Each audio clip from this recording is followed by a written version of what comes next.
राधे राधे, जय श्री कृष्णा। आप सभी भक्तों को योगिनी एकादशी की अनेकों शुभकामनाएं। श्री लक्ष्मी नारायण की कृपा सदा आप सभी पर बनी रहे। आज आषाढ़ मास के कृष्ण पक्ष की योगिनी एकादशी का व्रत है। धर्म ग्रंथों के अनुसार इस एकादशी का व्रत पापों को समाप्त करके यह लोक में सुख, समृद्धि तथा परलोक में मुक्ति प्रदान करता है।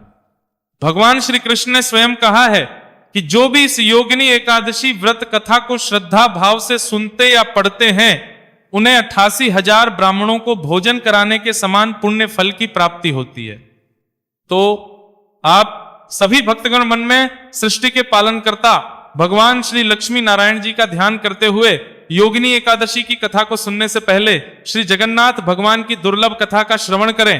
अनेक वर्षों पूर्व उड़ीसा में एक महान राजा हुए जिनका नाम था राजा कुल शेखर। वह अत्यंत बलशाली और दयालु सूर्य के समान तेजस्वी, वह परम भगवान श्री हरि के अनन्य भक्त थे। वह देवी देवताओं, ब्राह्मण, साधु और सन्यासियों का सदैव सम्मान करते थे और हरि कथा का श्रवण करने के लिए सदैव तत्पर रहते थे। एक दिन इसी प्रकार वे अपने राज दरबार में अपने महत्वपूर्ण मंत्रियों तथा सेवकों के साथ बैठे हुए थे।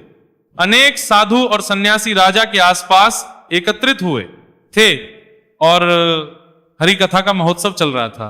ऐसे में अचानक राजा शेखर के गुरु वहां पधारे। राजा उसी क्षण अपने सिंहासन से उठ गए।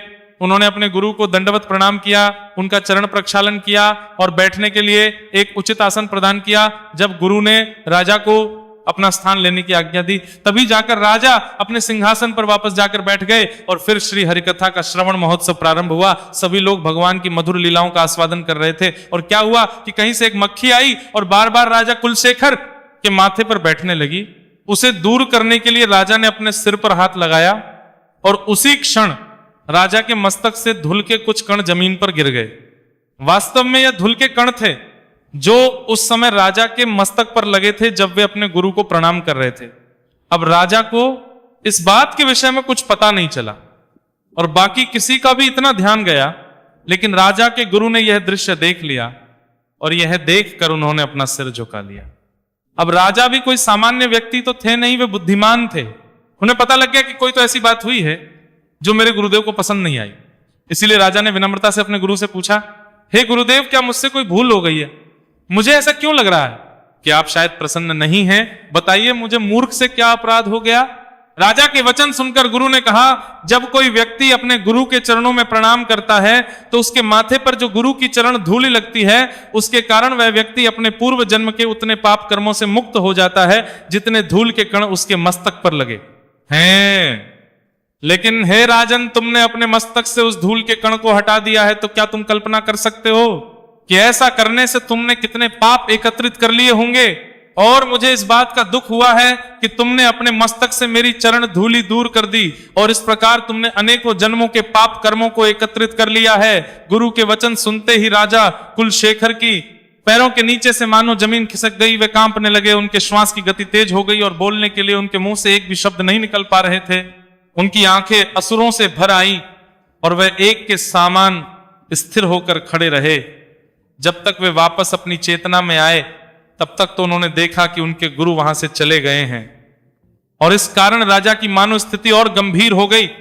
राजा ने अपने दरबार में बैठे विद्वानों से कहा, हे विद्वानों, मैंने अपने गुरु के प्रति घोर अपराध किया है।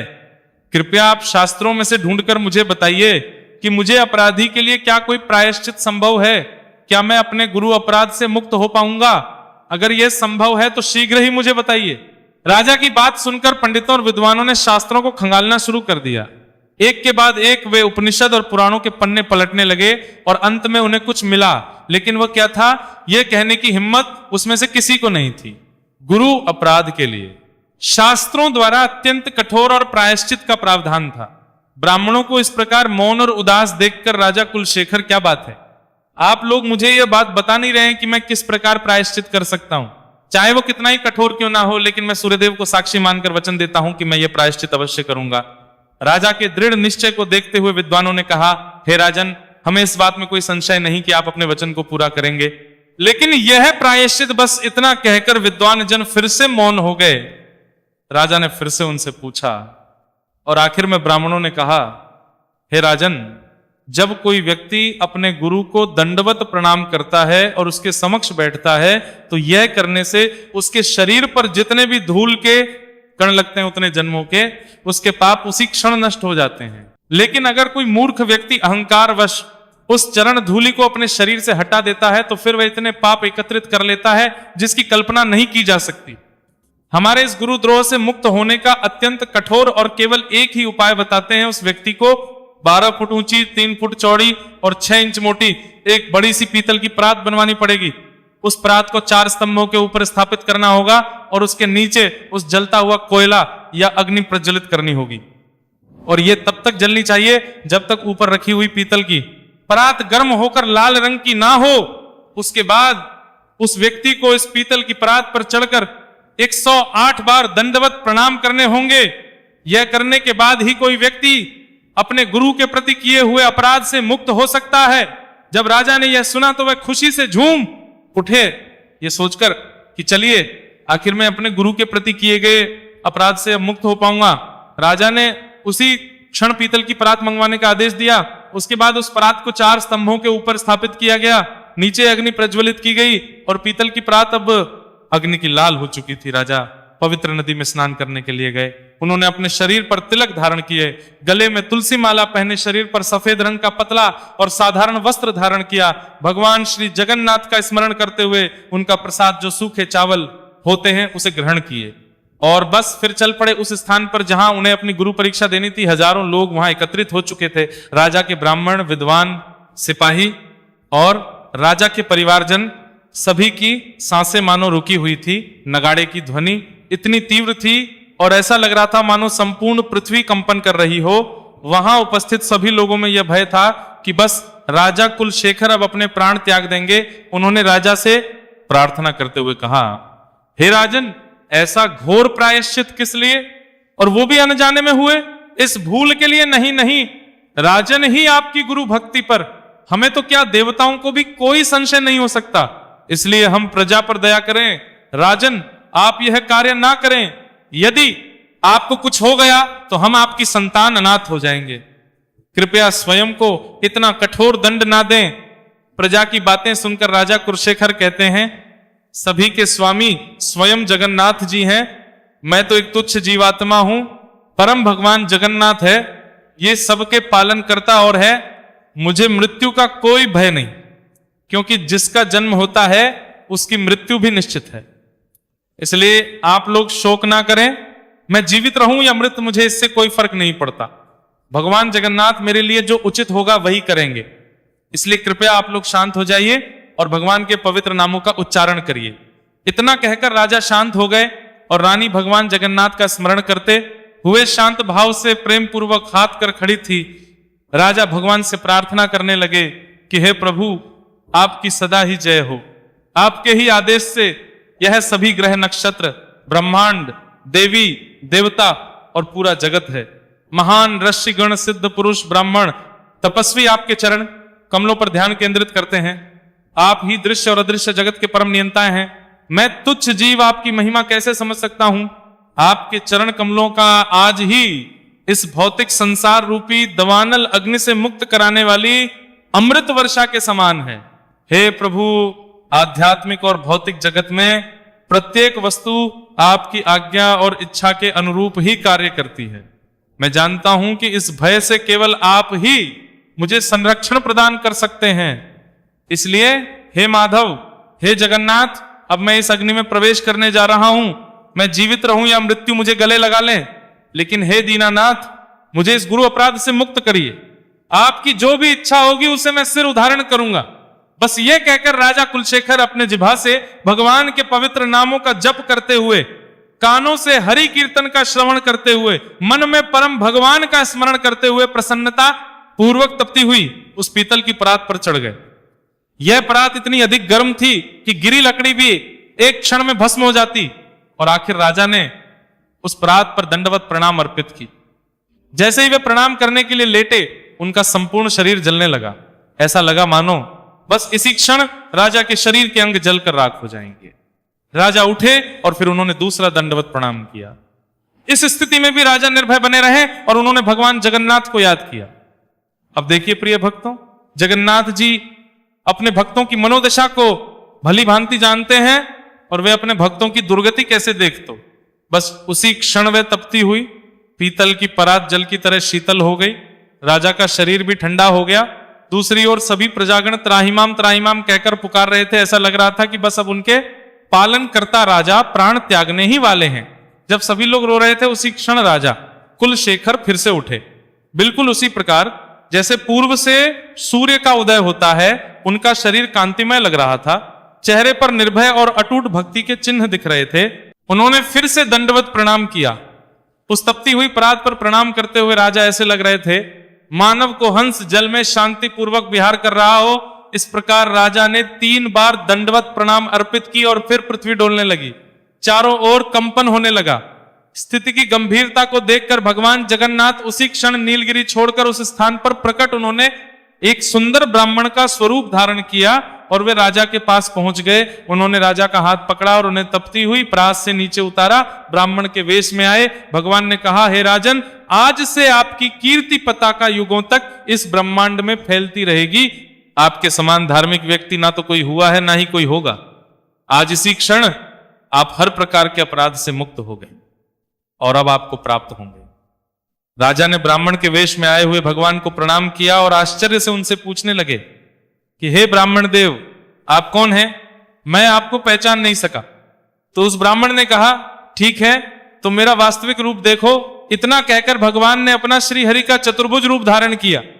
पीतांबर ओढ़े मुकुट धारण किए हुए, वैजयंती माला पहने हुए, हाथ में शंख चक्र गदा धारण किए हुए में खड़े थे। राजा को आशीर्वाद प्रदान कर रहे थे। राजा कुलशेखर अपने आराध्य देव को साक्षात अपने समक्ष उपस्थित देखकर अत्यंत हर्षित हुए। भगवान की माया शक्ति के कारण राजा कुलशेखर के सिवा और किसी को भी यह संपूर्ण घटनाक्रम दिखाई नहीं दिया। सभी प्रजागण राजा की जय जयकार करने लगे और इस प्रकार भगवान श्री जगन्नाथ जी ने फिर एक बार अपने भक्त की रक्षा की। हे श्री जगत भगवान, हे माधव, जिस प्रकार आपने राजा पर कृपा की वैसी ही कृपा आप हम सभी पर करना। इस कथा को कहने वाले, सुनने वाले और हुंकारा भरने वाले सभी भक्तों की मनोकामनाएं पूर्ण करना, उन्हें अपनी भक्ति प्रदान करना। प्रेम से बोलिए श्री जगन्नाथ भगवान की जय, श्री राधा कृष्ण भगवान की जय।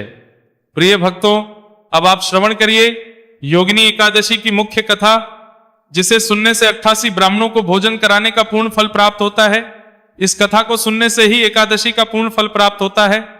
महाभारत काल की बात है कि एक बार धर्मराज युधिष्ठिर ने भगवान श्री कृष्ण से कहा, हे त्रिलोकीनाथ, मैंने ज्येष्ठ मास के शुक्ल पक्ष की निर्जला एकादशी की कथा सुनी। अब आप कृपा करके माह के कृष्ण पक्ष की एकादशी की कथा सुनाइए। इस एकादशी का नाम तथा क्या है, सो सब विस्तार पूर्वक बताइए। श्री कृष्ण भगवान ने कहा, हे पांडव पुत्र, आषाढ़ मास के कृष्ण पक्ष की एकादशी का नाम योगिनी एकादशी है। इसके व्रत से सभी पाप नष्ट हो जाते हैं। यह व्रत यह लोक में भोग तथा परलोक में मुक्ति देने वाला है। हे धर्मराज, यह है एकादशी तीनों लोकों में प्रसिद्ध है। इसके व्रत से सभी पाप नष्ट हो जाते हैं। तुम्हें मैं पुराणों में कही हुई कथा सुनाता हूं। ध्यानपूर्वक श्रवण। कुबेर नाम का एक राजा अलकापुरी नाम की नगरी में राज करता था। वह शिव भक्त था। उसका हेममाली नामक एक यक्ष सेवक था जो पूजा के लिए फूल लाया करता था। हेममाली की विशालक्षी नाम की अति सुंदर स्त्री थी। एक दिन वह मानसरोवर से पुष्प लेकर आया, किंतु कामासक्त होने के कारण पुष्पों को रखकर अपनी स्त्री के साथ रमण करने लगा। इस भोग विलास में दोपहर हो गई। हेममाली की राह देखते जब राजा कुबेर को दोपहर हो गई तो उसने क्रोधपूर्वक अपने सेवकों को आज्ञा दी कि तुम लोग जाकर पता लगाओ कि हेममाली अभी तक पुष्प लेकर क्यों नहीं आया। जब सेवकों ने उसका पता लगा लिया तो राजा के पास जाकर बताया, हे राजन, वह हेममाली अपने स्त्री के साथ रमण कर रहा है। इस बात को सुन राजा कुबेर ने हेममाली को बुलाने की आज्ञा दी।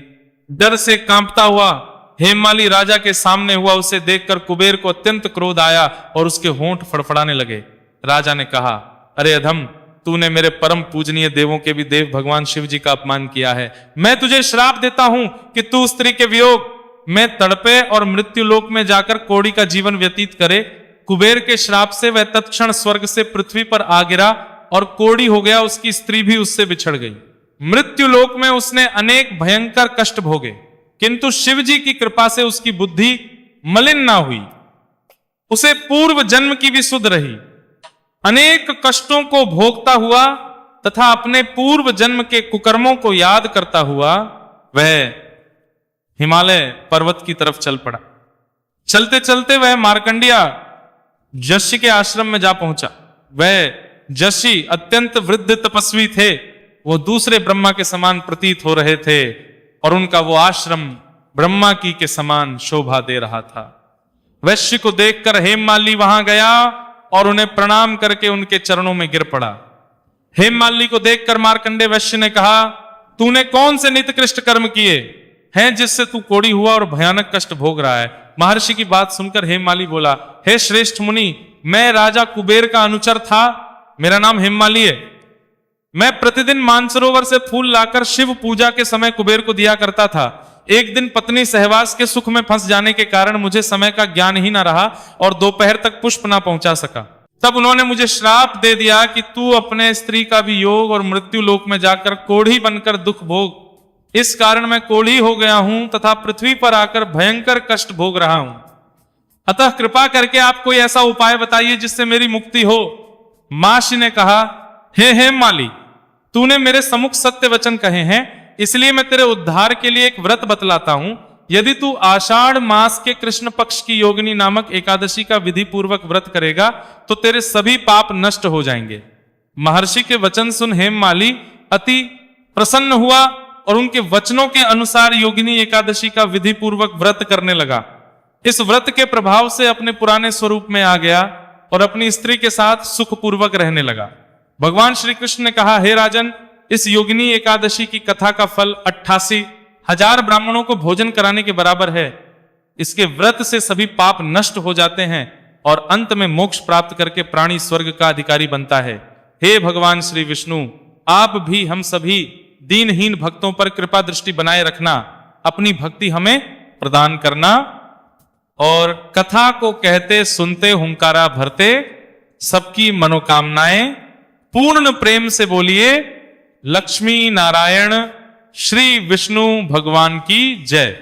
प्रिय भक्तों, अब आप भगवान श्री विष्णु को प्रसन्न करने के लिए तुलसी देवी की कथा का श्रवण करें। कहा जाता है कि जब तक तुलसी माता की कथा का श्रवण ना किया जाए तब तक कथा अधूरी ही होती है। इसीलिए पूर्ण फल प्राप्ति के लिए, मनोकामनाओं को पूर्ण करने के लिए इस कथा को आप पूरा अवश्य सुने। सभी मनोकामनाओं को सिद्ध करने वाली भगवान विष्णु की परम प्रिय तुलसी माता की कथा, इस कथा को सुनकर ही व्रत का पूर्ण फल प्राप्त होता है। एक गांव में एक बुजुर्ग महिला रहा करती थी, वो बहुत ही पूजा पाठ करती थी, वो रोज तुलसी माता की पूजा करती थी और वह बुजुर्ग मैया रोज तुलसी माता से कहती, हे तुलसी माँ, तुम मुझे बहू दे, पीतांबर की धोती दे, मीठा मीठा घास दे, बैकुंठ में वास दे, चटक की चाल दे पटक की मौत दे, चंदन का काठ दे, रानी सा राज दे, दाल भात का भोजन दे, 11 की मौत दे और कृष्ण जी का कंधा दे। वह बूढ़ी मैया हर महीने में तुलसी माता की रोज पूजा करती और उनके विरले को रोज सींचती। तुलसी माता बुजुर्ग मैया की बात को सुनकर धीरे धीरे सूखने लगी। तभी भगवान श्री कृष्ण जी ने देखा कि तुलसी माता सूख रही है और तभी एक दिन भगवान श्री कृष्ण तुलसी माता के सामने प्रकट हुई और भगवान श्री जी ने तुलसी माता से पूछा, हे तुलसी, तुम क्यों सूख रही हो? सभी महिलाएं तुम्हारी पूजा करती हैं और तुमको रोज सींचती हैं, लेकिन फिर भी तुम सूखती जा रही हो, इसका क्या कारण है? जिसके बाद तुलसी माता ने भगवान श्री कृष्ण जी से कहा कि हे प्रभु, एक बुजुर्ग महिला मेरे पास रोज आती है और रोज एक ही बात बोलती है, हे तुलसी माता सबकी दाता, मैं तेरा बिरला सींचती हूं, तू मुझे बहू दे, पीतांबर की धोती दे, मीठा मीठा घास दे, बैकुंठ में वास दे, चटक की चाल दे, पटक की मौत दे, चंदन का काट दे, रानी सा राज दे, दाल भात का भोजन दे, 11 की मौत दे और कृष्ण जी का कंधा दे। प्रभु, मैं उस बुजुर्ग महिला की सारी मनोकामनाएं पूरी कर सकती हूं, लेकिन उसकी एक मनो पूरी नहीं कर सकती। मैं कृष्ण जी का कंधा कहां से दूंगी? भगवान श्री कृष्ण जी तुलसी माता की बात सुनकर जोर जोर से हंसने लगे और फिर भगवान श्री कृष्ण जी ने तुलसी माता से कहा कि हे तुलसी, तुम चिंता मत करो, जब वह बुजुर्ग महिला की मृत्यु होगी तब मौके पर मैं और आप ही कंधा देंगे। सुबह जब वो पूजा करने आए तब कह देना कि सब कुछ मिल जाएगा। कुछ दिनों बाद बूढ़ी मैया ठोकर खाकर रास्ते में गिरकर मर गई। पूरे गांव के सभी लोग आए और उस मैया को सभी लोग धर्मात्मा मानते थे। उसको तुलसी जी की डोकरी कहते थे, अर्थात भक्ति कहते थे। उसके परिवार में कोई नहीं था, इसीलिए गांव वालों ने ही उसके अंतिम संस्कार करने की योजना बनाई और उसे नहलाकर जब वैकुंठी पर बैठाने के लिए उसे उठाने लगे, उसका अमृत शरीर इतना भारी हो गया था कि उसे कोई उठा नहीं पाया। ये सब देखकर वहां के सभी लोग तरह तरह की बातें करने लगे और कहने लगे कि ये माई तो इतना पूजा पाठ करती थी, हर समय माला फेरती थी, इसीलिए ये इतनी भारी हो गई। वहीं दूसरे गांव में चर्चा होने लगी कि डोकरी माई कोई भक्ति नहीं थी, वह तो छल कपट करने वाली ढोंगी थी। हम जिस समझते थे वह तो पापी है जो किसी से भी नहीं उठ रही। ये किसके कर्मों की सजा है? इधर भगवान ने सोचा मेरे भक्त की निंदा हो रही है, इसीलिए भगवान ने बूढ़े ब्राह्मण का वेश धारण करके वहां पर आए और वहां पर एकत्रित लोगों से पूछने लगी, यहां पर इतनी भीड़ क्यों लगी है? जिससे लोग कहने लगे कि यह बूढ़ी माई मर गई है और पाप इतना था कि जिससे ये उठ नहीं पा रही है। सब लोग उठा उठाकर थक गए। तब ब्राह्मण ने कहा, मुझे एक बार बूढ़ी माई के कान में कुछ कहने दो, फिर देखो कैसे उठती हैं। तो सभी लोगों ने कहा, आप अभी प्रयास करके देख लीजिए। तब ब्राह्मण में कान में कितने के लिए बारी नहीं। भगवान ने उस बूढ़ी मैया के कानों में कहा, हे बूढ़ी माई देखो मैं आ गया। जो बूढ़ी माई पूजा करते समय सत्य कहती थी वही शब्द उसके कानों में कहने लगे, हे बुढ़िया माई तो बिरला सिजती है, मेरा मैं करूं निस्तार तेरा। हे बुढ़िया माई बहू ले, बेटा ले, पोता ले, लड्डू ले, पितावर की धोती ले, गहना ले, घी का घड़ा ले, मीठा मीठा खीर ले और दाल भात का भोजन ले, धन ले, दौलत ले, तुलसी का पत्ता ले, मुंह में गंगा जल ले, 11 के दिन चंदन का काट ले, श्री कृष्ण जी का कंधा ले। इतना सुनते ही बुढ़िया माई हल्की हो गई। भगवान ने बोला, आओ इसको उठाओ। भगवान ने हाथ लगाया तो बुढ़िया माई उठ गई। को बड़ा आश्चर्य हुआ, उसे खूब धूमधाम से ले जाया गया। भगवान उसे अपने कंधे पर ले गए। पूरे गांव में इसकी चर्चा होने लगी, जिससे उसको मुक्ति मिल गई, वह वैकुंठ में चली गई। सब लोग देखते रह गए। सभी लोगों ने देखा, शमशान घाट तक तो ब्राह्मण साथ ही आया था, लेकिन अब वो दिखाई नहीं दे रहा। इससे लोगों को समझ में आ गया वो कोई और नहीं, स्वयं भगवान ही बूढ़े ब्राह्मण के रूप में आए थे। तो बोलिए श्री राधा कृष्ण भगवान की जय, बोलिए श्री तुलसी शालीग्राम भगवान की जय। प्रिय भक्तगणों, अब आप श्रवण करेंगी एकादशी के दिन सुनी जाने वाली एकादशी माता की कथा। यह कथा सुने बिना व्रत कथा अधूरी मानी जाती है, तो इसे पूरा अवश्य सुनिएगा। एक बार एक बूढ़ी मां ने एकादशी का व्रत रखा, बड़ा ही भाव भक्ति से पूजा अर्चना की। उन्हें वृद्धा अवस्था में क्या बाधा थी, वो तो अपने पुत्र पौत्रों की सुख सुविधा के लिए व्रत किया करती थी। वह दिन भर तो जरा कठोर करके अपनी प्यास को रोके रहीं और दिन में ब्राह्मणों को मिट्टी के पात्र में भरकर पानी और वतु फल दान दिए, दोना भर भर के चीनी और दही वितरण किया। उन्हें गर्मी के कारण बहुत बेचैनी हो रही थी, इस कारण वे बहुत देर तक पानी में पड़ी रही, मुंह धोती रही। तब कहीं थोड़ा बहुत धैर्य बंद पाया। धूप तो तेज पड़ ही रही थी, इस कारण बार बार मुंह सूख रहा था, बहुत बेचैनी हो रही थी।